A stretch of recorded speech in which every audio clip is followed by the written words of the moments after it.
All right, everyone, welcome back into another Fantasy Golf video. We are going to be breaking down the final major of the year, which is going to be the Open Championship played at Royal Portrush. And this is probably the most unique major that we have had just because of the pricing that we're getting across the industry, whether that be for DFS or for betting purposes. But also we got to factor in the weather. And I think due to that, we are actually getting a lot of pretty solid value plays. For me, making the core plays, which are also players I think I'd be fine betting on this week, it was pretty simple. Which, if you guys have been following along, has not always been the case. So I'm kind of excited about this week, although it could end up being a grind. We do expect that to be a grind just because of the weather and whatnot. It could be a little bit more random as well, but we should embrace that randomness when we are placing our bets, but also for our DFS lineups there as well. So with that, let's go ahead and get into this week.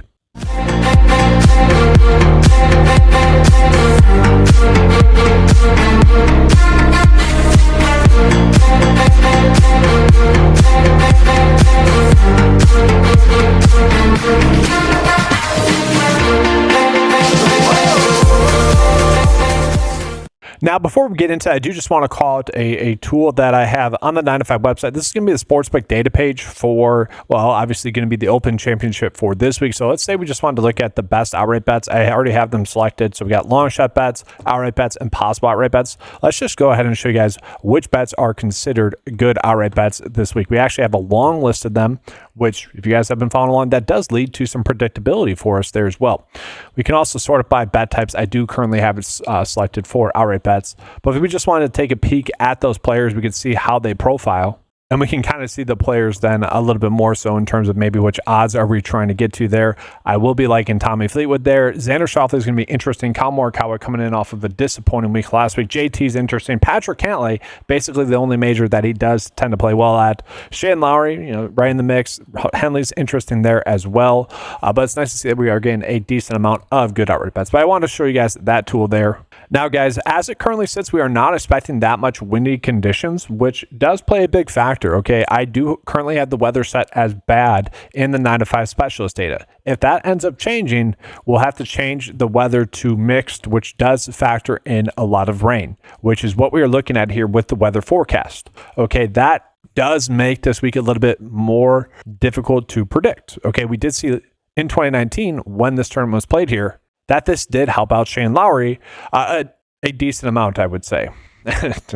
It's kind of like how JJ Spawn won the major. That's basically how Shane Lowry ended up winning the major, where, circumstances that we can't predict led to unpredictable results. Now, don't get me wrong, JJ Spawn was someone that was considered a long shot bet only for the US Open. And then you also have Shane Lowry that year, who I ended up kicking myself for not being on.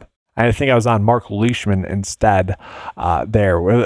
What it was like the last two players I was going to bet on that year. It was either Shane Lowry or Mark Leishman. I ended up going with Mark Leishman. Shane Lowry ends up winning. Really was kicking myself for that one that year. Now, I just looking at the PGA Tour write-up that they did, 5 things to know about this tournament. It is slightly different than what we saw in 2019. It is a course where we're not getting a lot of sand. We kind of know what to expect. At least we have seen this tournament played before. We kind of know what to expect in terms of key stats and whatnot. So that does bode well for us.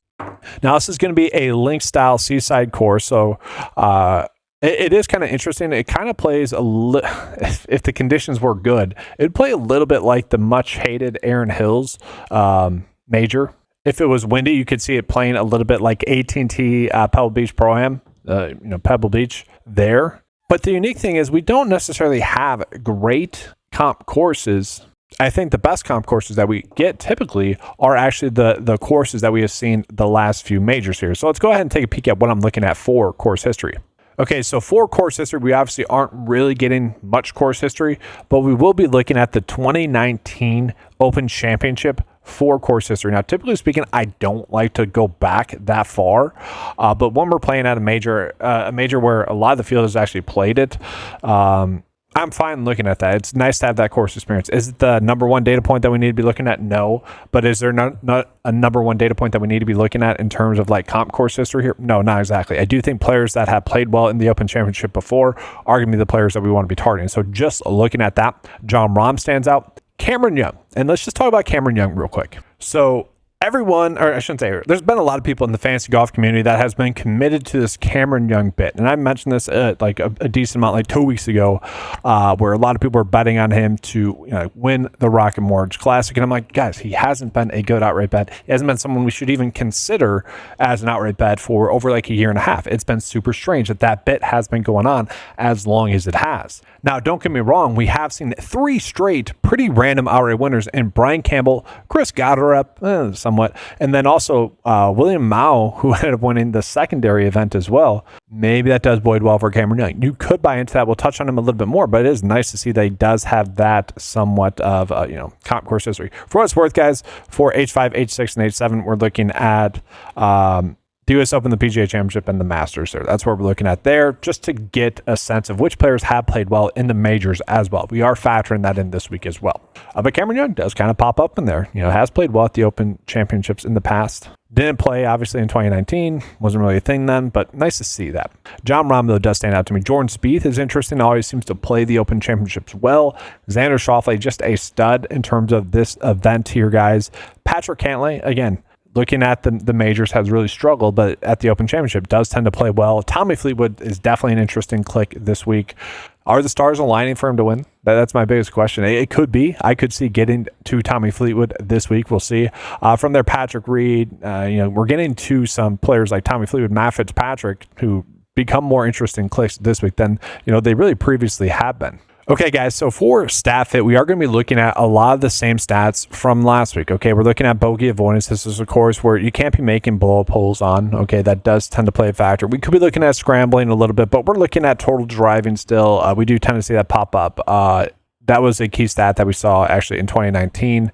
Par 5 scoring as well as key stat number 5. That's also a stat that did matter a decent amount in 2019, but we didn't have a full stat database for 2019 to really pull that in with confidence. So we are going to be looking at seaside style scoring as well, which is a little bit different than links because it does kind of factor in really the weather that we have coming in.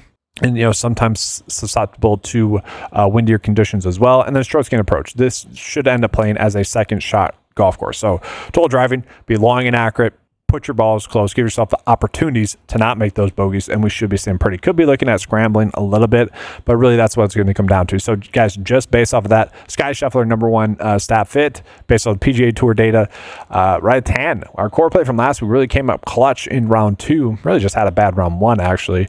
Very nice to see him play well. Tommy Fleetwood, Sepp Straka, Victor Hovland is going to be an interesting play. Robert McIntyre had a disappointing week last week. Colin Morikawa also a disappointing week last week, but a lot of interesting names in terms of stat fits. Patrick Cantlay, he's popping up in there. What are we going to do with him? That's a big question that I have personally. Taylor Pendrith had a really solid week last week as well. He's an interesting click for us as well. Let's go ahead and get into the recent form. Which golfers had the best form heading into this major? Okay, so again, worth calling out, guys, that with someone like Terrell Hatton, who's a live golfer, I am not pulling in live golf stats, okay? I just don't think that it's relevant, but not really statistically. I don't want to knock a golfer like Terrell Hatton about 7% in the data by including live golf stats, because all in all, those are just events where you need to play 4 rounds. I've been over this much. It just doesn't matter. Really, we can kind of gauge which golfers are going to be the better golf plays from live without having that in there. But he, including the PGA Tour data, one of the best golfers. We see 2 wins for him, that being on the DP Tour. Love to see that there from him. It's tough not to like him. We'll touch on that. Pricing is definitely strange in terms of like make cut percent guys. Pricing wise, he has like the best make cut percent pricing wise. From there, Harry Hall, again, another interesting play. 3rd best form in the field, right? I'm curious, guys, do you think, unless he blows up this week, do you think that Harry Hall, I don't want to say locked himself into a Ryder Cup spot? Again, assuming he doesn't fall off the face of the earth this week. I think so. I mean, just the form has been so spectacular. It doesn't mean he needs to be one of the top plays, but I think in terms of being picked for Ryder Cup, I think he's a logical choice, just given how good of golf he's been playing, and he's been competitive as well. You could argue he has kind of choked away some moments where he could win, still go back to the second golf event of the year where it really seemed like it was going to be his to lose stat-wise, and he just didn't show up on Sunday. Maybe that's a factor. But still, regardless, for this week, guys, he is extremely cheap. From there, we got Christopher Raitan, again, a golfer that, I mentioned was a core play for me last week. Just given his pricing, he was super easy to fit into builds. I think we could go back to him this week, guys. I'm not going to necessarily call him a core play, but let's just say you're trying to fit a pricey Scotty Scheffler. You got an easy click right there. You got 2 easy clicks right there if you're trying to fit Scotty Scheffler into builds. So he's an interesting bet for potentially making top 20, top 30 bets as well. Just playing good golf. Ben Griffin, probably, again, a scheduling mistake for him at the John Deere Classic, but really comes down to him just choking throughout the final stretch of that round 2, where I think he went bogey, double bogey over the last 3 holes. That double bogey caused him to miss the cut. Honestly, if you take that away, we're probably seeing another make cut and really just going in on him a decent amount because he's been playing that good of golf. So I think we could potentially just ignore that. John Rahm playing great golf. Matt Fitzpatrick, really love Matt Fitzpatrick, guys. The form has been ascending. Look over his last 4 starts: 38th, 17th, 4th, and 4th. 8th and 4th, sorry. Really good stuff there. Sam Burton. We got a lot of golfers that are actually playing some pretty good golf. Marcus Penn there as well, where he's an interesting click. Ryan Fox is mixed. So a lot of golfers playing good golf, which for this week is pretty darn awesome in terms of us at least being able to chase some good form. So yes, guys, in terms of the high tier plays, the biggest question that we have on the week is whether or not we should be paying up for Scotty Scheffler, right? That's a big question that we have. We'll go ahead and click on his player profile. 5-1 odds is somewhat interesting to me, just given the fact that DraftKings has him priced at such a high price tag. I don't think we've ever had a golfer that high priced. And the fact that we can still get him at 5-1 on some sites is BetOnline has him at 6-1. Okay. It's not like he's played these courses poorly, but it's not like he's played them well as well. But I still think he gives us the best chance to make the cut, right? And obviously that's true. In terms of make cut percent, he's the only golfer in the field that has an over 90% chance to make the cut at 93%, guys.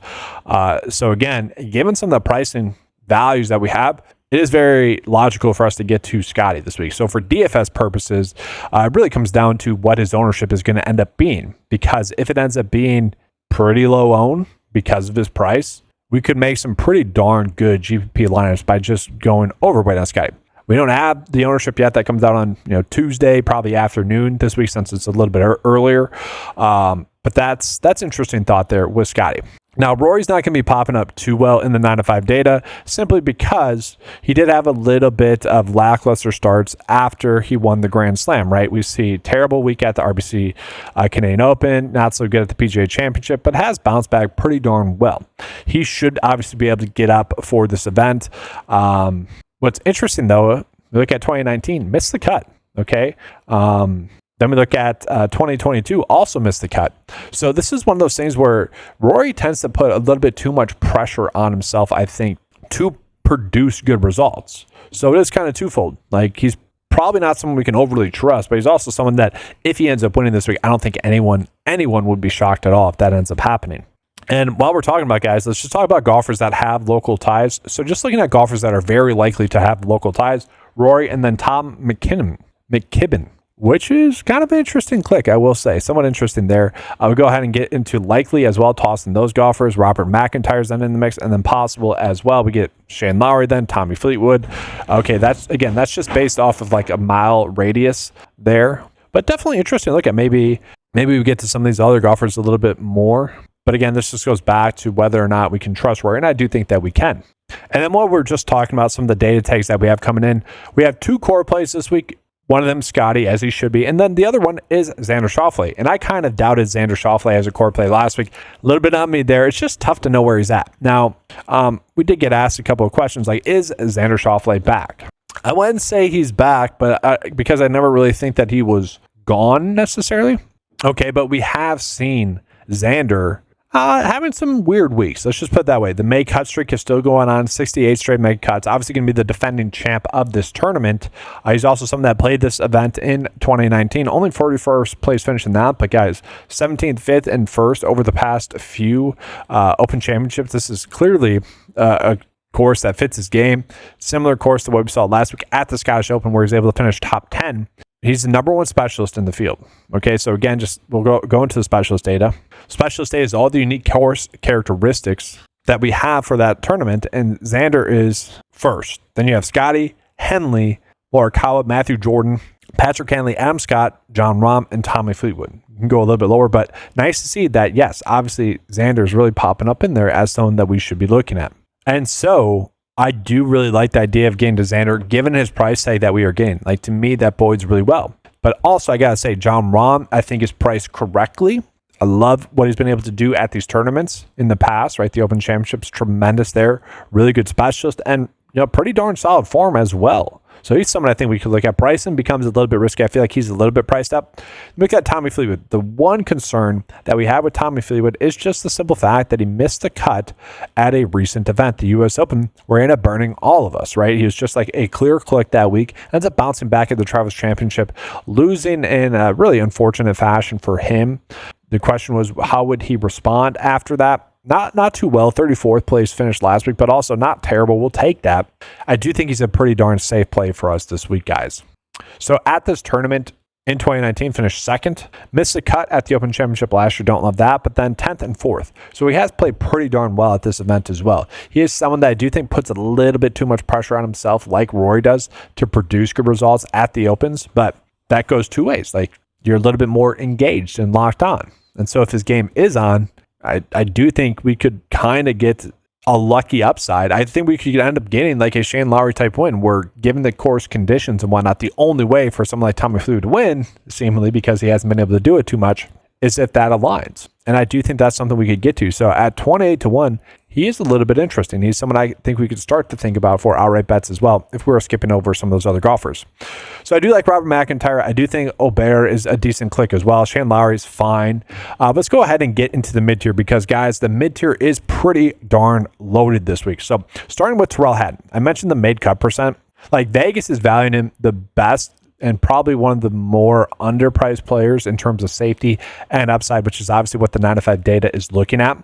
So he is in the second best form in the field, and that is with a disappointing PGA Championship where he missed the cut on the number. Sorry, didn't miss the cut on the number, but finished 60th. Really terrible, obviously, for the PGA Championship. But U.S. Open 4th, Masters 14th. Again, played pretty darn well on the DP Tour. That bodes well for him to play well here as well.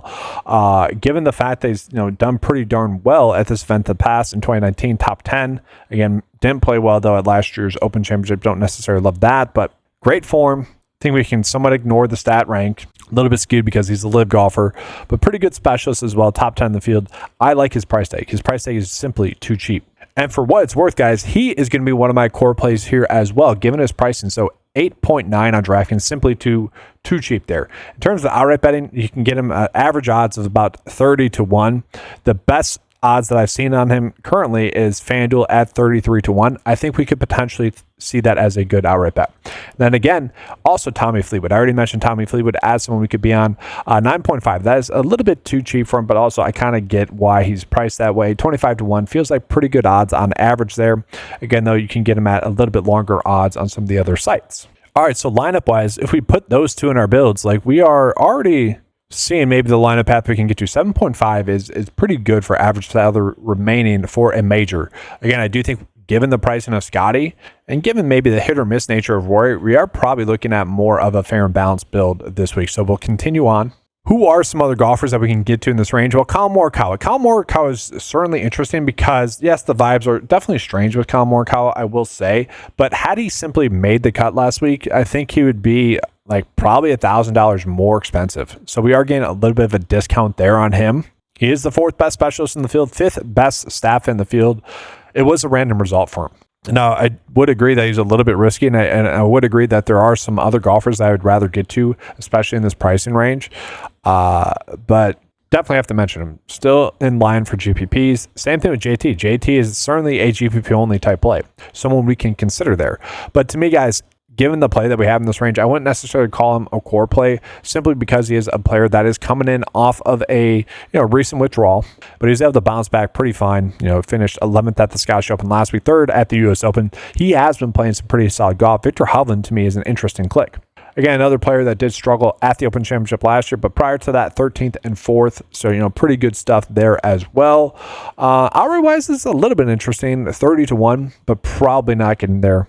Been playing some really good golf lately, and it's just at a very cheap price tag, and I think he's a viable click for us. And then we have Patrick Cantlay. So I mentioned Patrick Cantlay is a player that in the majors has not produced, but this is the one major they has seemed to play well at. So in 2019, 31st, and then last year, 25th, 8th, and 33rd. So overall, decent results here for Patrick Cantlay at this tournament.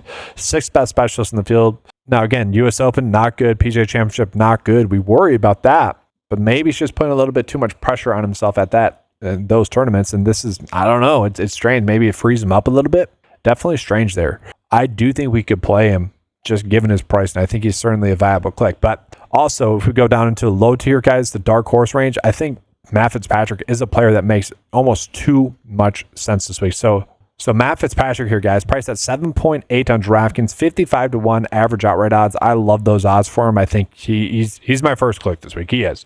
So the form has been solid. Again, it's been ascending. We love that there from him. Over his past 6 starts, he's had 3 top 10 finishes, so you like that there as well.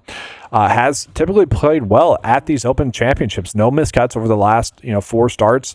And top 20 at the 2019 Royal Portrush Open Championship. Stat fit, not the best, 36th in the field. Like, he didn't play all too well at the start of the season, but he is some of that form-wise is top 10 in the form though right now. So we do like that there with Matt Fitzpatrick. I think he's someone that we could be getting to as an outright click, and also for DFS purposes, I do think he's a pretty simple click. We go ahead and take a peek at his odds, make cut odds, 72%. And so just looking at the cheat sheet right now, right, the players that are priced around him, we can kind of see that, yeah, he is kind of a clear outlier in terms of how Vegas is valuing him. Okay, 72%, love that there from him. Okay, so yes, we go ahead and put him into our build, and now we're starting to see right in line with kind of what we're looking at build process-wise. But again, I think at 55-1, he should be the first click in a lot of your guys' outright bet slips, potentially maybe even a top 30 bet. Now, from there, guys, someone like Jordan Spieth, interesting. Maybe Justin Rose randomly pops again. Hideki's someone you would expect Hideki to play well. Substrack is certainly going to be a good stat fit. 3rd best staff in the field, guys. Does overall rank out really well in the 9-to-5 model. Top 10 place finish last week. Let's just pull him up here because he is certainly interesting. Okay, so U.S. Open withdrew, not good. But then 3rd at the Memorial, Truist Championship 1, top 10 last week. So that bodes well for him. If he's healthy, it's kind of an interesting click given the fact that he's in the third best staff in the field. I mean, pretty darn crazy there. Over his past 6 starts, 3 finishes of top 7 or better, and has played well at the Open Championship in the past. Okay, last year finishing 22nd and then 2nd and then miscut. So kind of pretty darn good results, I would say, for him, especially considering the price tag. So he is someone that I don't know if I would necessarily consider a cash play. Let's see what his make cut percent is. 72 as well. So yeah, maybe someone we could consider again in more fair and balanced builds. Very interesting click there. Adam Scott is someone you would expect to make the cut. Cameron Young, I mentioned, somewhat interesting as a player here, a player that does tend to play these courses well. Jason Day is fine. Ryan Fox is also interesting, guys. So made the cut, had a terrible weekend. Okay, 65th. Okay, but he's been someone that has played some pretty darn good golf. And I want more news. Like, did something happen to him? Because he did really fall off over the weekend. Maybe I don't know. But overall, just across the board, a pretty good play. Like, you do expect him to make the cut. He only has a 66% chance, though, to make the cut, which is a little bit worrisome. So we continue on. We are getting some okay plays. But as you guys can see, we are starting to get into that value tier. And to me, there is one clear value play that we should be going out of our way to target. And I've already mentioned him. The one concern is not playing in the Open Championships. Okay. And that's going to be Harry Hall. So again, Harry Hall in the 3rd best form in the field, 7th best staff fit as well. Okay. You look at his past few starts, 17th, 13th, 9th, 24th, 6th, 19th, and 20th. Okay. So over his past 7 starts, all of them have been top 25 or better finishes. Staff fit wise, phenomenal. He ranks top 25 or better in all the key stats that we're looking at for this week. The one concern is he's not the best specialist, but also nothing concerning there as well, especially if it's only going to be wet and not windy. That does bode well for him there as well. And so this is one of the stranger prices, right? Even if you look at his over his past 20 starts, 17 of those have been made cuts. So yes, I think we should certainly be getting to him. And then pricing wise, DFS wise, we're feeling pretty good. Now, the question you guys might have is, should we bet on Harry Hall? And I will say, at like 120 to 1, maybe 125 to 1 on points bet, yeah, I think so. This would certainly be a number bet. And I always do find this interesting. Like, you see some of the other sites have him at 80 to 1, even American books. 90 to 1 for BetMGM and 125 to 1 on points bet. That is a clear outlier with how some sites are valuing him. That is something that I do think we should be taking advantage of there on points bet. Get out there and place that bet. It's a strong bet. Maybe you don't want to do that. Maybe you can get to him at, I don't know, 3 to 1 to top 20 is still pretty darn good there for Harry Hall. Again, third best form in the field. Continued that last week there as well. Now, from there, we are getting some interesting clicks. You got Ricky Fowler there, who I think is certainly going to be in play. You also have Taylor Pendrith, who ended up playing well. I've been playing really good golf now lately. He had that little stretch in there in the middle of the season where he struggled, and since then has been playing some good golf. 7 straight made cuts for him. I think he is certainly in play. Top 30 or better in all the key metrics that we're looking at. I would love for him to have played in an Open Championship, but I do get some confidence in the fact they did play the Scottish Open last week. So from there, Davis Thompson's an interesting click. Harris English is interesting as well. Like, it's almost, with how they are priced this week, this field is priced, we should almost be ending up with maybe 2 players in this pricing tier. But at the same time, I don't know if we necessarily need to. Like, shoot, guys, we can get Kevin Yu, who's not the best specialist, but top 30 recent form, top 30 stat fit at 5.8. I mean, it's crazy. Anton Rosner as well. 13 straight made cuts. Okay, guys? Played this event 3 years ago, top 20. He's also a top 25 stat fit. In terms of form, 35th in the field in form. We can do that at 5.6. He only has a 52% chance to make the cut, but at this pricing tier, right, we should not be getting a player that has that high of a likelihood to make the cut. I mean, that's pretty darn crazy. And while we're at it, let's just take a peek at the golfers that are priced at 6K or lower and look at their make cut percents. We got Nick Taylor, Marco, Max Gracerman, all with like a 60% chance to make the cut. Then you got JT Poston, Kevin Yu, Michael Kim. So like, this points to us probably chasing some of those players a little bit more just due to their likelihood to make the cut at this event. But guys, let's go ahead and finish this first look build. So the question is, do we want to pay up for maybe Xander, get a little bit more safety there? Victor Hovland is a player I mentioned we could get to. We'll just put him in there for now and see where we're left. Kind of a weird spot. Like, I'm fine with McIntyre. I'm fine with Colin Morikawa. I'm fine with O'Bear as well, but not necessarily for like a cash build or anything like that. Like, for me, I think we should get to Seb Straka instead, click off of Hovland, who I do love. I do want to play him, but then we can get to Xander Schauffele. Like, this to me feels like a much better build on paper, but I'm actually curious to see what the 9-to-5 data is telling us to do, so let's take a peek at that. And it is worth calling out, guys, that last week we did have Chris Gotterup in the most optimal lineup from the 9-to-5 custom model 2.0.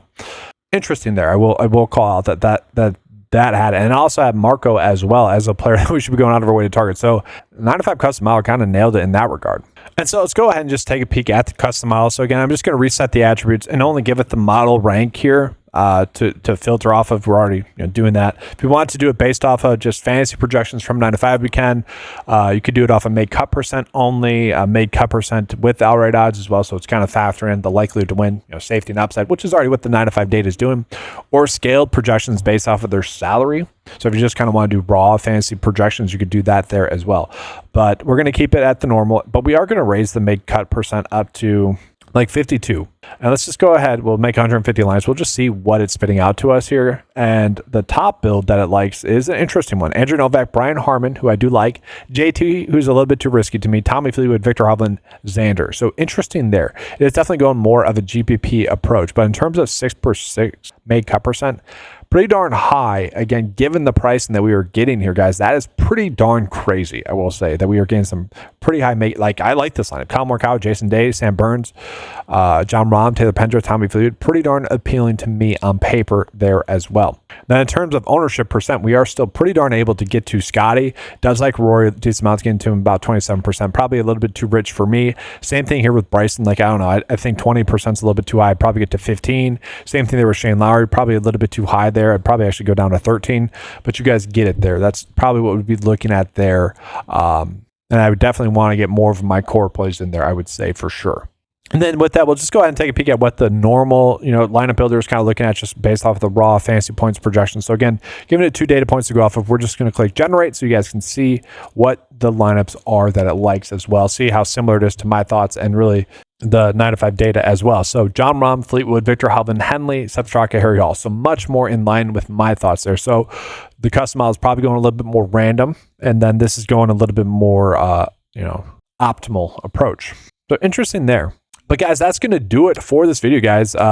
Make sure to give a like and subscribe to the channel if you guys have not done so before.